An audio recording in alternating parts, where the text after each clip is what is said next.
Voskres. Christ is risen. He is risen. Christos Anesti. Anesti. Jessica mentioned that the lights went out in the Super Bowl.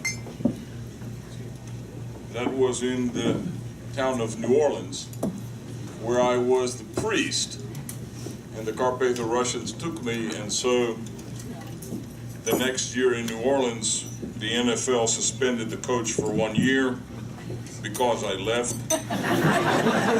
Some players were suspended for X number of games because they got rough because I left.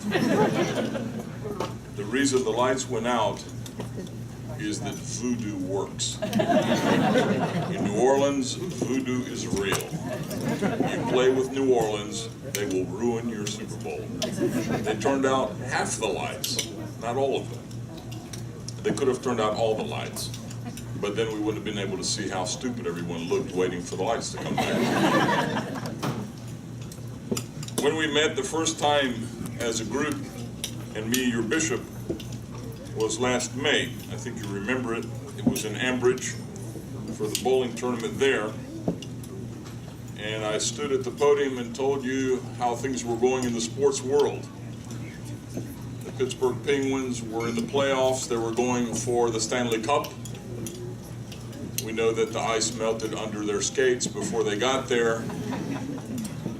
We know that the Pirates were making a run for the World Series. It had been 20 years since they had been in the playoffs.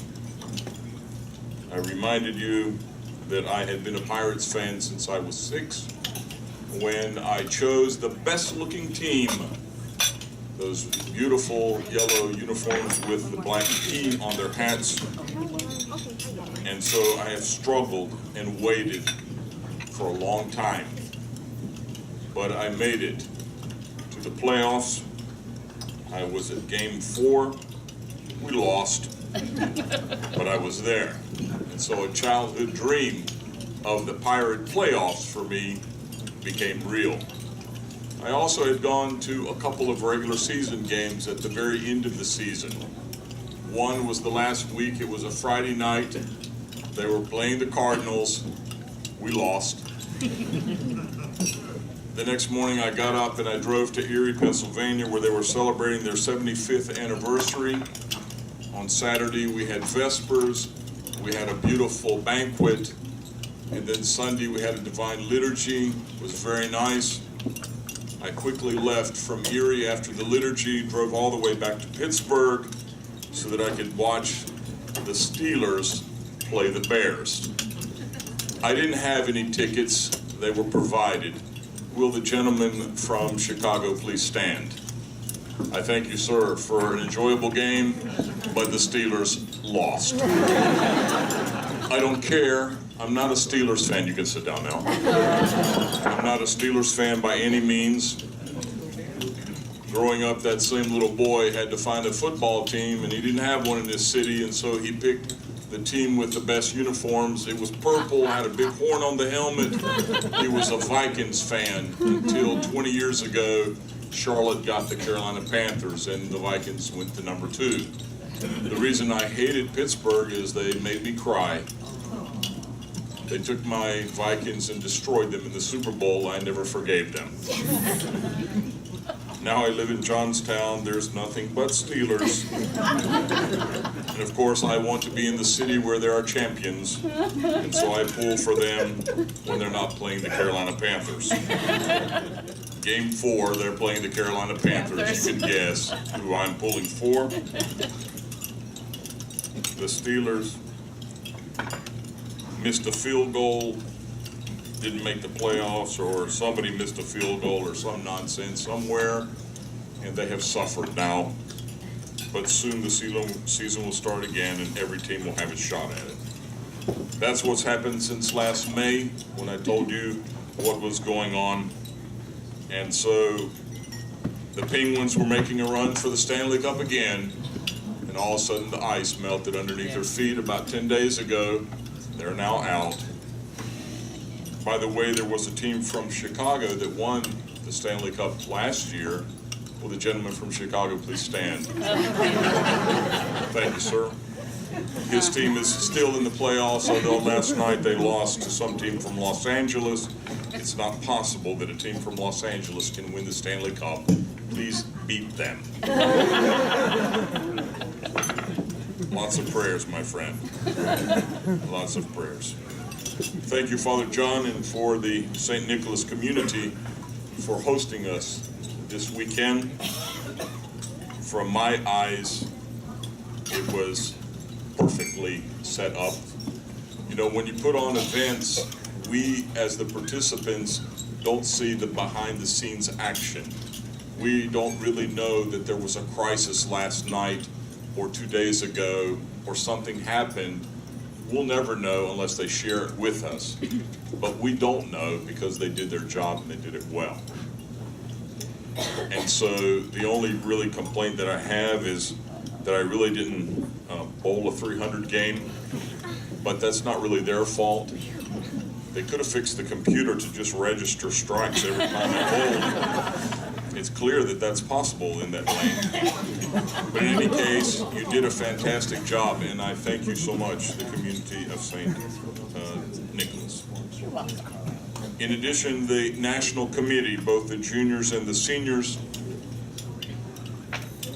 it's amazing what this organization has done in the past and what it continues to do today. I'm very proud to be associated with them. And wherever I travel, I say, you know what? Let me tell you about a group of people that work for the church, who are God-fearing people, pray regularly, and try to figure out what they can do in a compassionate way for those that are less fortunate. That's part of what ACRY does, just like the soup kitchen and other things that have been done in the past and you continue to do. This is an important thing that we show our children, that we can have a great time, we can do our business as quickly as possible, so don't want to waste valuable time in meetings. We do things ahead of time, monthly phone calls, this kind of stuff. Get the business done so we can have fun when we're together in fellowship. And so I thank you as a national committee for both for doing your work. And I thank all of you as members of the ACRY and supporters for the work that you have done in the past and you continue to do and the things that you will do in the future. And so I thank you again for all of that. I thank you for a beautiful bowling ball. I took a picture of it immediately. I texted it to my sister. She has already put it on a wear, but even my mother saw a picture and she's not of the computer variety.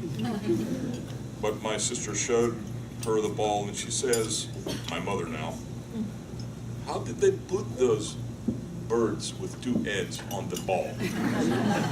I said, Mom, there's technology for that.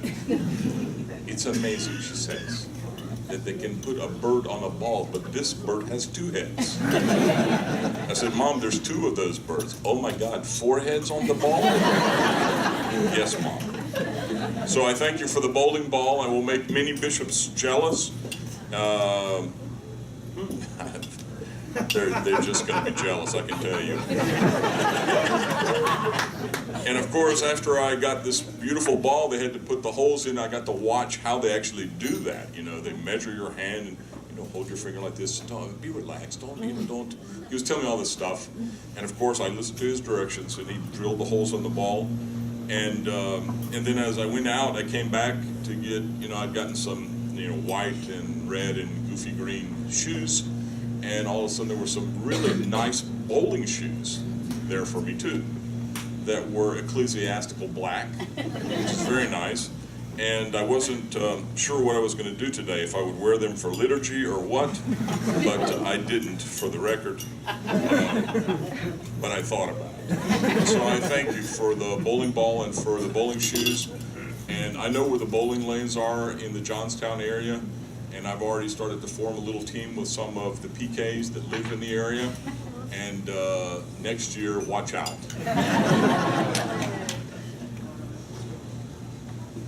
Can I get all the priests to just stand up for a minute? All the priests that are here, stand. And remain standing. And we see here how many? 1, 2, 3, 4, 5, 6, 7, 8. 8 priests. How many years do you have, Father Miles? 22. Father John? Father John? 44, you said? Yes. No. How many years of priest? How many years of priest? 52. Father Michael, how many years have you been a priest?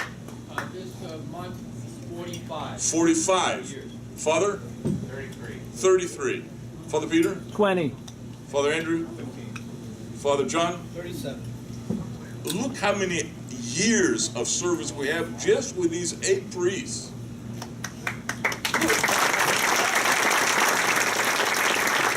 You can sit down now. These are just 8 of the priests that we have in our diocese. And they serve faithfully. They are God-fearing men. I have met them all now. I have visited about 46 of the communities. And I have seen the churches. And I have met with the congregations. And I'm happy where I have landed. Good men. Good men. God-fearing men. You have to pray for them. Don't have them just praying for you. You pray for them. Because if your priest, for some reason, leaves, willingly, unwillingly, I don't have any other priest to fill in. He needs to be healthy, and he will be healthy if you pray for his health. And if you treat them well. In other words, if you have a knucklehead idea or some kind of knucklehead in your parish, please take care of the knuckleheads and leave the priest alone. And I think you know what I'm talking about. I think every congregation has a few guys on the fringe who think they know more than the priest. He went to school to learn what to do. He doesn't need someone else to tell him how to do things. On the other hand, if he starts doing nutty things, please send me a letter. I will find out, and I will talk to him to straighten him out as best I can. We have one seminarian in the crowd. Can he stand for us? Matt Dudko.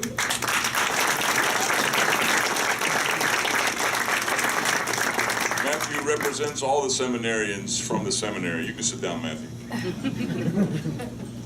He graduated on Thursday, one of 3.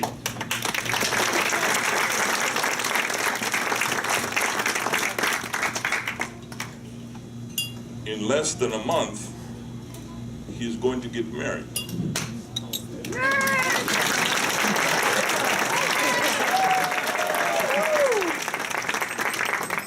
Was that first applause because you were shocked?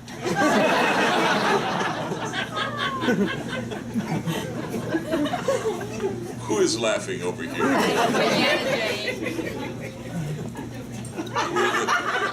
With the future wife of seminarian Dutko, please stand. We will recognize her.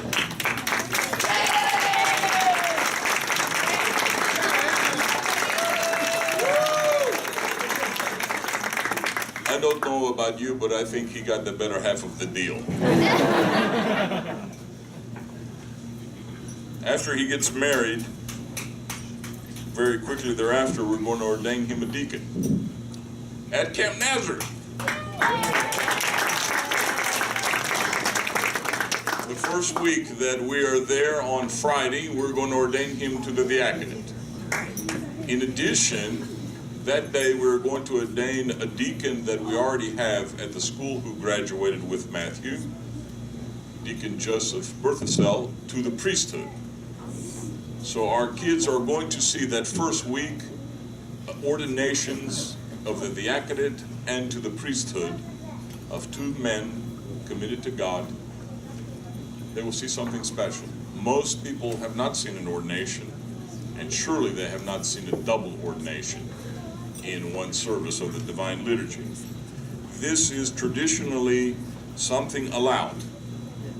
you can ordain one man to each level of the priesthood in the same liturgy.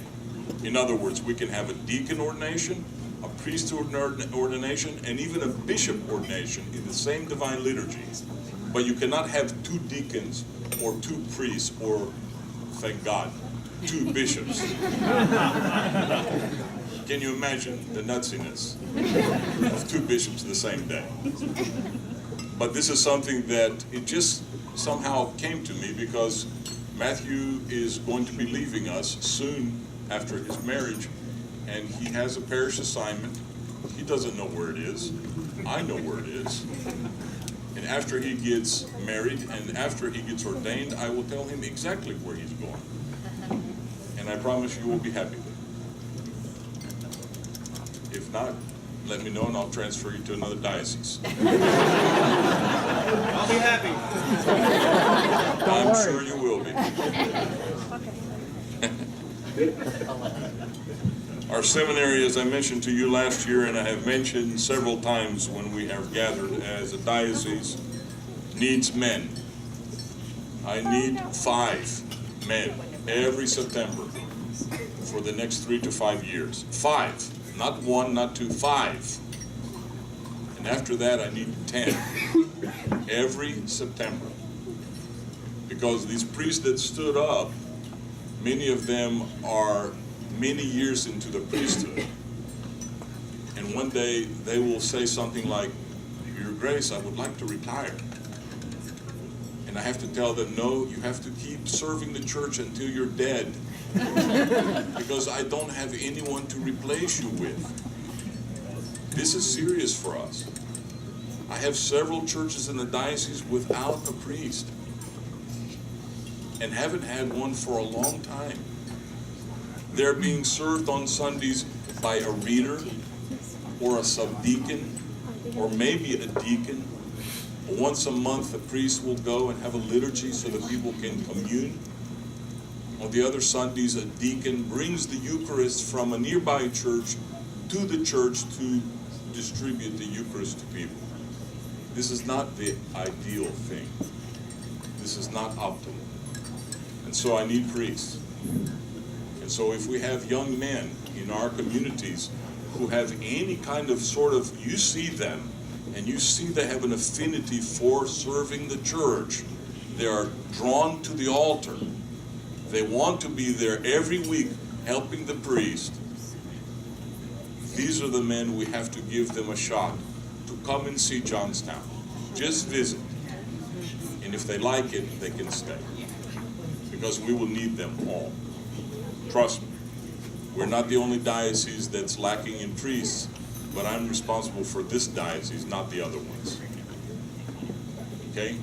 And so please pray for this, that God will send us these young men, because if we don't have them, what am I going to do in 10 years if I'm still around? Whoever the bishop is, he's going to have to find priests. And if they don't come from us, where are they going to come from? You think the other priests, the other bishops are just going to give us their priests? They don't have enough either. And so seriously, pray about this one so that God will enlighten those men to come and to be priests for us. I mentioned last year, I mention again now because it's getting even closer to reality. We have books everywhere in Johnstown. The seminary has a small room with a library in it. In the basement of the chancellery, there is a library. In the basement of the bishop's house, there is a library. In the first floor of the bishop's house, there is another library. And there are boxes in hallways and in closets all over Johnstown with books that belong in a library. We are going to build a library. I spoke with the Board of Trustees last month. I told them what the plan is.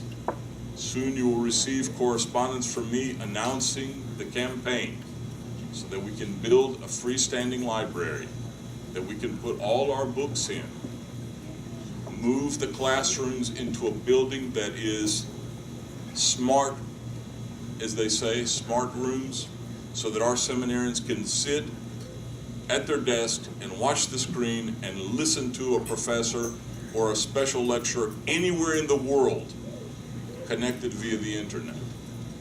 This is the 21st century. We are a church of the 21st century. We have to get ready for it now. So at least 2 classrooms that are this way. On the first 2 floors, the classrooms and the library. On the 3rd floor, my vision is for us to have a cultural museum, so that those things from the Carpatho-Russian tradition are there. They don't get lost. I know there's been discussion in the past about the church at Camp Nazareth in the basement. Nice idea. Not going to work. It's wet there. If we put things there, within 25 years, everything will be rotted out from the mold. It's not going to happen. 3rd floor or 4th floor of a new building that's climate controlled, we can put all our stuff there. And you notice how I said our stuff. I'm one of you now.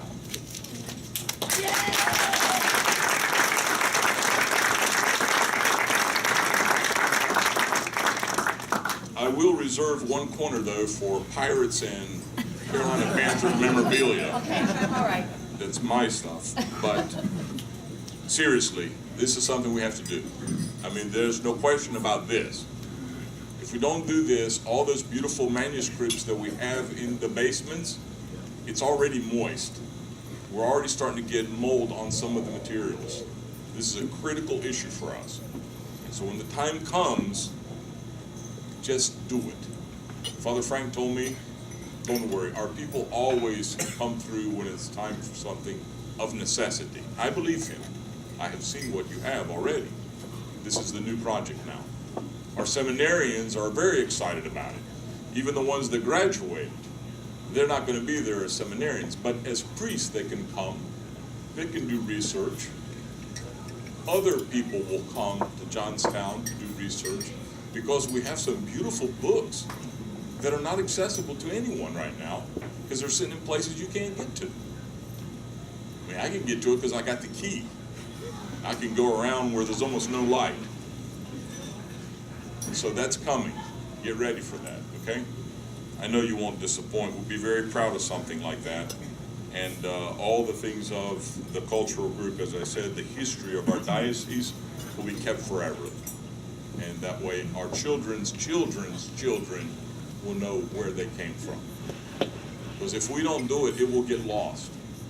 I've seen other jurisdictions and other ethnic groups delay this action, and they have lost their culture.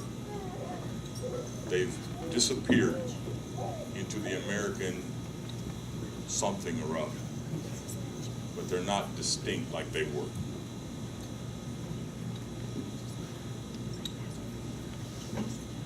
Anybody have a question about that? Know that we have already received from the Sobor several $1,000 checks that were given to us unsolicited from people. We received about 6 weeks ago a $50,000 check to be put towards the seminary, and of course it's going toward the library. And the person said, in January I will send you 50,000 more. That's already 100,000 from one person. All of us can put a little bit. Don't have to give thousands. Nickels and dimes will pay for that building. Everyone will be involved, even the kids. They can have a bake sale somewhere and collect a couple of $100, and then their name can be on the donor wall of people who donated for this library learning center for us. Okay?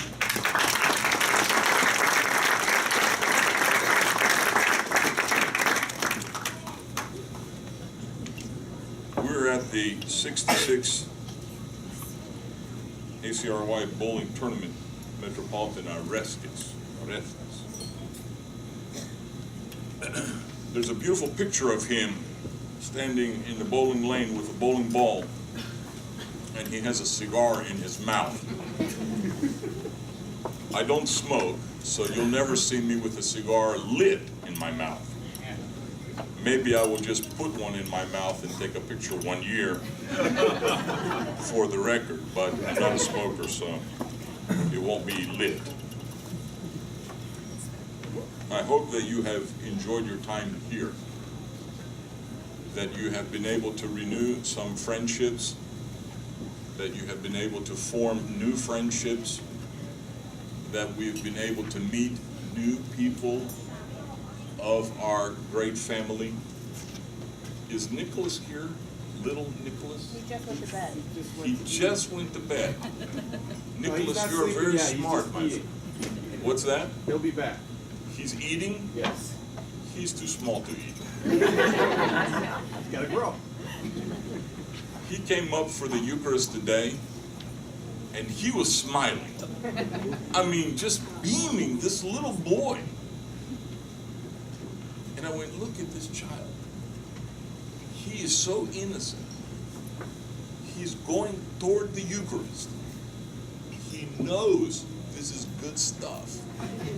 Somehow he has been enlightened as a child to receive the body and blood of Christ. And he smiled. I watched him the whole time. And he received, still smiling. He didn't say, ooh, that's like bitter stuff. No, he smiled. And I went, oh man, I got one for the seminary. He smiled. I wasn't fast enough. I would have gone ahead and signed the letter of intent right there. And then at the end, he came up with his mom to receive the andivero, you know, the little prospero that we had for everybody. Smiling again, this guy. And that's when I learned his name. And we had a little conversation. I looked him in the eyes, I stroked the back of his head, you know, babies like that. I had 21 first cousins. I was the oldest. I know how to touch babies. Just stroke the back of the head, talk to them in their eyes. He's looking at me, they're like sparkling. He's smiling, and I go, dude, you're in. You don't even know it, but your parents are clueless, but you're in. He's the youngest one, I think, who gathered with us. The oldest was who? Mr. Belanin? Yes. Where is he? Is he here? Mr. Belanin, please stand up.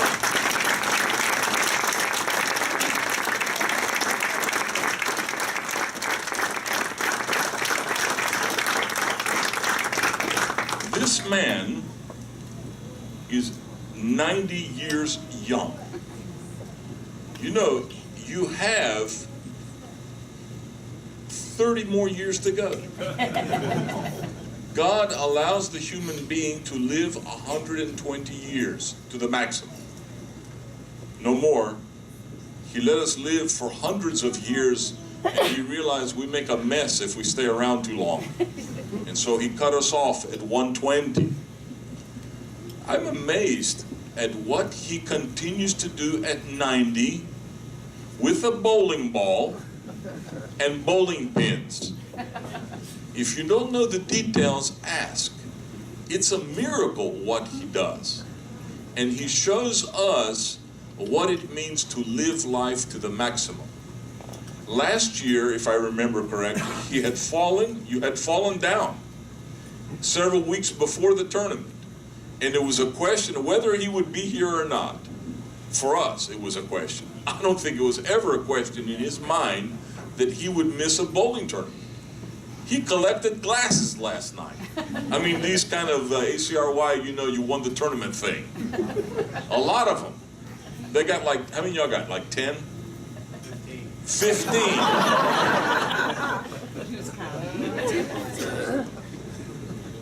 Are you willing to depart with just one? I'm just kidding. Thank you, Mr. Belanin, for being here with us, and we look forward to seeing you many, many more years, my friend.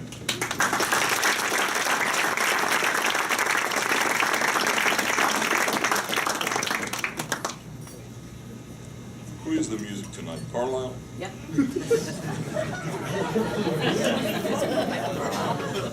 Dancing to the smooth sounds of Christmas.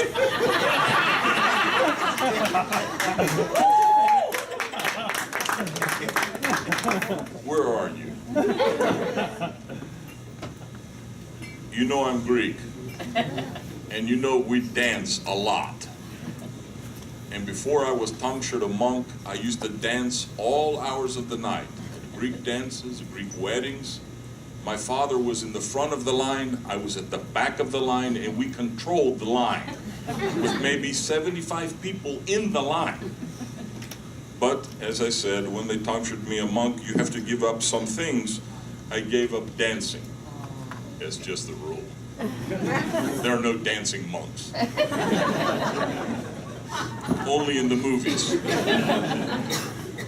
Although on the island of Corfu, on Clean Monday, the first day of Lent, the monks of the island of Corfu dance one dance in the morning together in the square of Corfu, the Platea. That's it. But only that one island, and only one group of monks. The rest of us are danceless, if I can say. So we're not dancing with the stars ever. But I still listen when I go to these affairs. My feet still want to hop, and my heart is still jumping. Back to Chris now. At the summer camp, he is in charge of musical entertainment, correct? You are. And every week he puts together some kind of slideshow presentation with music that shows the kids in all activities the entire week of summer camp that they are there. And Friday night before they go home, he pops in that CD and he plays the music and shows the pictures in sort of a rapid fire. I can't tell you how much fun I have with those. At the end of the day in the office, I'll throw that thing in and I'll relive one of the weeks from last year and I'll go, man, this is fun. I can't wait to get back. 7 weeks from today, we will begin summer camp.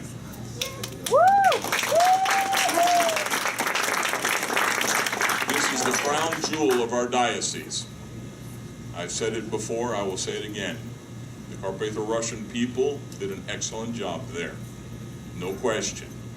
You picked up all the pennies necessary, found the people who could help, and you did a great job with that facility. I will tell you, as I was studying about who you were before I was nominated to be your bishop and enthroned, I read the history of the Carpatho-Russian people here in America. I've told you this story before, but maybe some people have not heard it. But as I was reading through Father Lawrence's history, the little blue book, I came to a chapter near the end and talking about institutions of the diocese. And as I was reading through, I came to a paragraph about a place called Camp Nazareth. And when I first read it, I went, wow, look, these Carpatho-Russians, they have a Camp Nazareth too. I always thought Camp Nazareth was the GOA's place. The Pittsburgh kids had always been talking about Camp Nazareth, the Pittsburgh metropolis. People I knew, Greeks from Ohio, would go there in Pennsylvania and New York. They would go to Camp Nazareth, and they'd talk about this cool place. And went, wow, how come our diocese here in the South can't have a place like that, where I could go as a kid and hear these great things that are happening? As soon as I read the sentence, I went, man, typical Greeks. They call it their camp.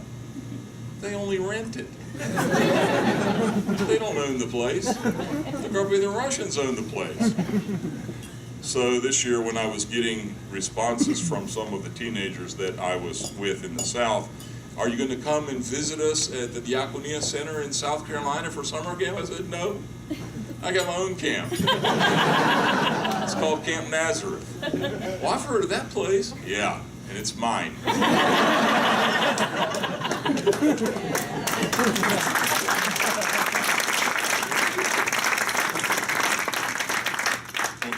I don't have the deed to it or anything. It's not really mine.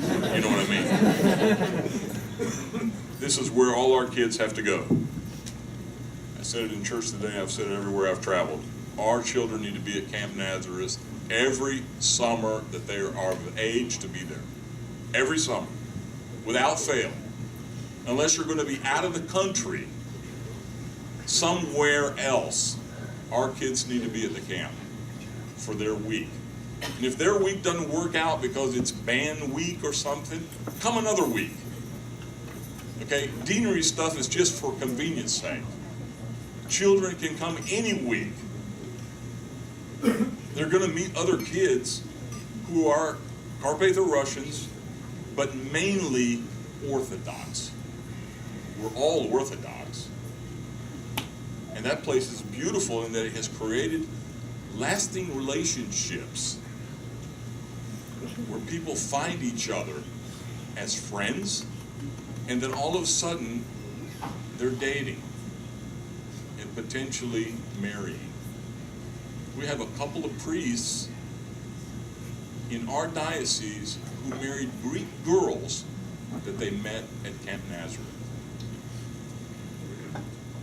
What's your story? You got a story over there? Did he leave? Is he still around? Where'd you guys meet? Camp. Oh, there's another one.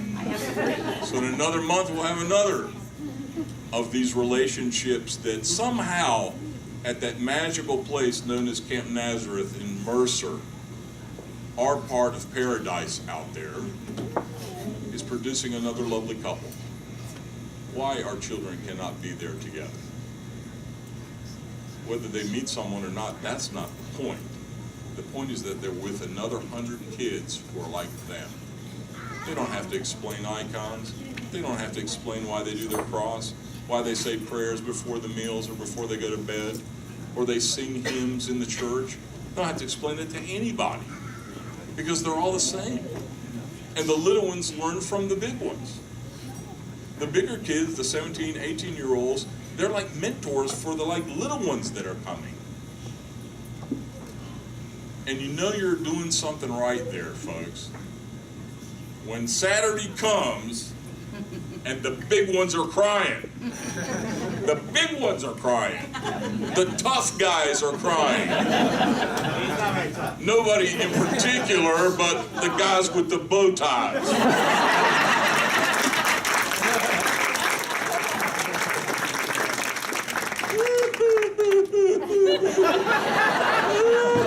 Get out. Anyway, it's time for me to wrap up. Know that I love you, that I pray for you, I care for you, and hopefully we'll have a beautiful future together. God willing, we will do many things, and we'll see all the children come to camp, even Nicholas, after he finishes eating dinner. We'll start. Oh, he's back. Nicholas, my friend. You cannot see me, but it's okay. I'm here talking to you. That this is what it's about. These little ones, that they stay Orthodox the rest of their life. He's not the future of the church. He's here now. He's the present. The future is the one at the end of the table that's not here yet. All of them count. We cannot lose even one of them to the society that is godless. We have to show them what it means to be Orthodox. We have to show them what it means to be God-fearing. That Jesus loves us. We have to show them. The society will not show them. I could talk forever, but I'm going to stop now because I'm looking forward to some smooth sounds.